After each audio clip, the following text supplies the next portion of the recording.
तर मंडळी, एखाद दिवशी स्वयंपाक करण्याचा खूप कंटाळा येतो. हा, पण स्वयंपाक करायचा कंटाळा येतो, पण पोटाला काय उपाशी ठेवता येतं का? काहीतरी झटपट पोट भरायचं जुगाड करावंच लागतं. तर आज मी तसंच केलंय. स्वयंपाक न करता झटपट असा मसाले भात बनवला होता बरं का. काय केलं, इथे 1 वाटी तांदूळ घेतला, स्वच्छ धुवून घेतला आणि त्याला लागणाऱ्या अशा मस्त फ्रेश ताज्या भाज्या घेतल्या, स्वच्छ धुवून इळीवर चरचर चिरून घ्यायच्या.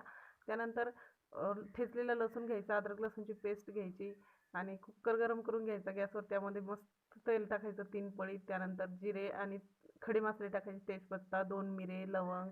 छान तळून झाल्यानंतर कांदा, टोमॅटो आणि ज्या तुम्ही अजून भाज्या चिरलेल्या असतील त्या टाकून मस्त परतून घ्यायचं आणि जगभरातले मसाले टाकायचे, तुम्हाला जे आवडतील ते यामध्ये टाकून घ्यायचे, परतून घ्यायचं.